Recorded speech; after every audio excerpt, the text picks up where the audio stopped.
اذهب تبرع وقل للعاجزين هنا إن العطاء كسيل الحب حين جرى والباخلين بخير الله إن وهنوا من ذا سينزل في أحلامهم مطرا اذهب تبرع وقل للعاجزين هنا. marka saddexaad waxaan u mahadcelinayaa dhalinyarada iskeed isu xilqaamay oo shaqada ilaahay dartii u shaqeynaya. marka afraad waxaan u mahadcelinayaa gaadiidleyda tabarucaadka ugu deeqday inay maaragtay baabuurtooda ciidda ku guraan. kulligood waxaan leenahay miisaanka xasanaadka Allah idinku daro.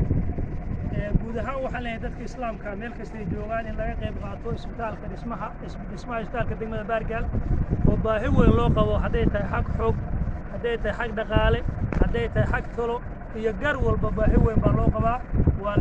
waa qof kasta oo islaam oo loo baahan yahay. xadiis baa wuxuu ah nabi calayhi salaatu wasalaam ka sugnaaday dadka waxa ugu khayr badan kan ugu nafac badan oo dadku maskaxdiisa wax ka dheefaan, maalkiisa wax ka dheefaan, muruqiisa wax ka dheefaan. waxaan baa ku dirayaa dhammaan muslimiinta meel kasta ay joogaan.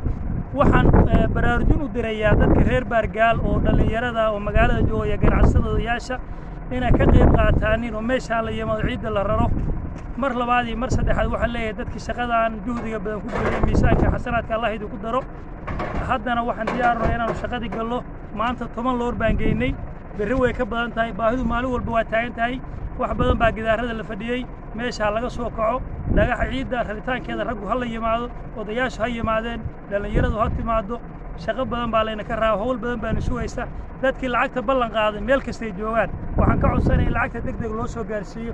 baahida isbitaalka waa taagan tahay. assalaamu calaykum waraxmatullah.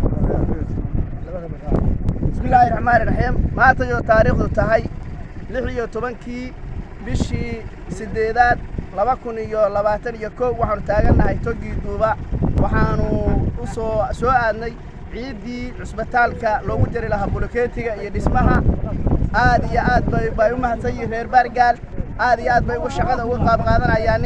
dhalinyarada aragtaanin xoogooda bay la baxayaan, muruqooda ay la baxayaan, ilaahay dartiisa ay ula baxayaan. waxaan leenahay maanta waxaan taagan dhagaxa guur ciidda guur cusbitaal hel, dhagaxa guur ciidda guur cusbitaal hel. waxa weeye barbarkay ka baxdaa waa bakayla galeenka. waxaan u mahadcelinaynaa cid kasta oo waxa weeye ka qayb qaadatay oo dhaqaale ku bixisay oo fakar ku bixisay baan u mahadcelinaynaa.